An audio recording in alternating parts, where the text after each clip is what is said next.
बकरी ईद आ रही है। इससे पहले देश में कुर्बानी के नाम पर बड़ी बहस शुरू हो गई है।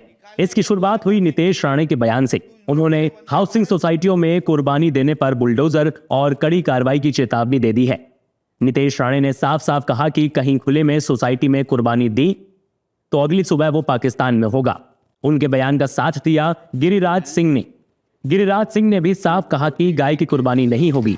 ये बात कुरान में साफ लिखी हुई है। तो इसलिए इस तरीके की कुर्बानी कोई भी हाउसिंग सोसाइटी में अगर देता होगा ना, तो उसका अगली सुबह जेल में ही होगी। अगर हम, जैसे मैं शुरुआती मैंने कहा, हिंदू बन के अगर हम सबके भावना की अगर कदर करते हैं, ड्राई होली मनाते हैं, अगर हम दीवालों को फटाके नहीं बजाते, तो फिर इनका क्या बाप का पाकिस्तान है क्या? यह हमारा हिंदू राष्ट्र है। यहाँ पे लोगों को तुम कुर्बानी जिधर उधर नहीं दे सकते। अरब के देशों में अरब ने कह दिया कि गाय की कुर्बानी नहीं होगी, ऊंट की कुर्बानी नहीं होगी। कहीं कुरान में नहीं लिखा हुआ है। ये लोग भारत के अंदर मुसलमानों ने, ये सब मुसलमान असली मुसलमान नहीं हैं, ये सब कन्वर्टेड मुसलमान हैं। और कन्वर्टेड मुसलमान हैं, हिंदू गाय को पूजता है और उसी को काट करके नफरत फैलाना चाहते हैं। ये देश सनातनी है, इसीलिए गलतफहमी में ना रहें। अब इस पर नई बहस शुरू हो गई है। बीजेपी कह रही है कि कुर्बानी नहीं होनी चाहिए, तो कांग्रेस कह रही है कि गाय को राष्ट्र पशु घोषित किया जाए, जिससे हिंसा रुके। हम हिंसा के कार्य नहीं करें। और अभी 2 दिन बाद बकरा ईद आने वाली, और उसके पहले करीब लगभग 1000 बकरों को इन्होंने खरीद के उनके जीवन दान दिया है। इतना अच्छा ये संस्था कार्य कर रही है। इसी के कार्यक्रम में मैं आज आई हूँ। चाहे वो बंगाल हो, चाहे वो आसाम हो, वहां के तमाम मुस्लिम ऑर्गेनाइजेशन ने अपील कर दी कि हम किसी भी कीमत पर गाय की कुर्बानी नहीं करेंगे। और हम मांग करते हैं बार बार कि आप, गाय केवल पशु नहीं है, गाय इस देश के अंदर करोड़ों लोगों की आस्था का प्रतीक है।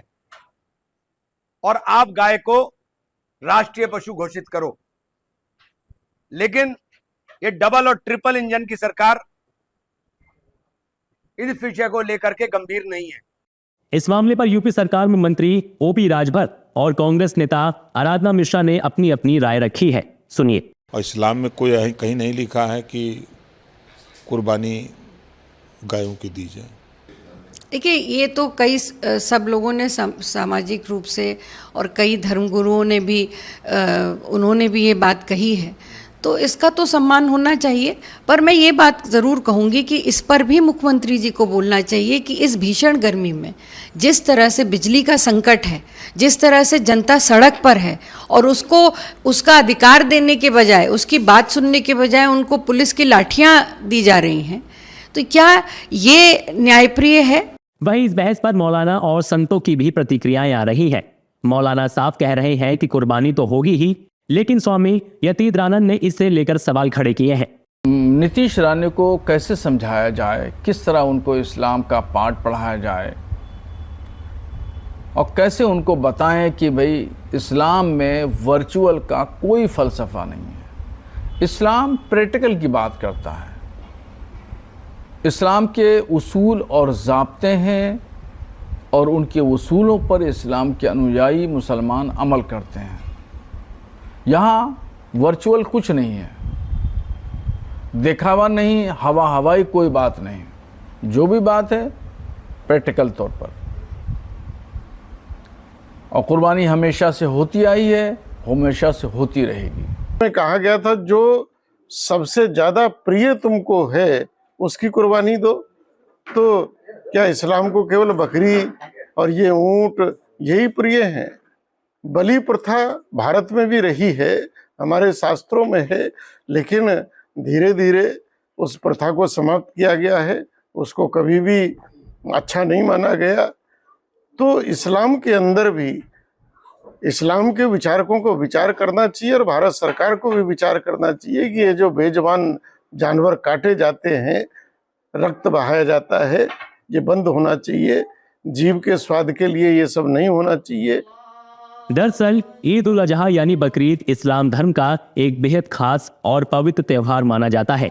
हर साल मुस्लिम समुदाय इस दिन हजरत इब्राहिम और हजरत इस्माइल की कुर्बानी और अल्लाह को याद करता है। इस साल भारत में बकरीद 28 मई 2026 को मनाई जाएगी।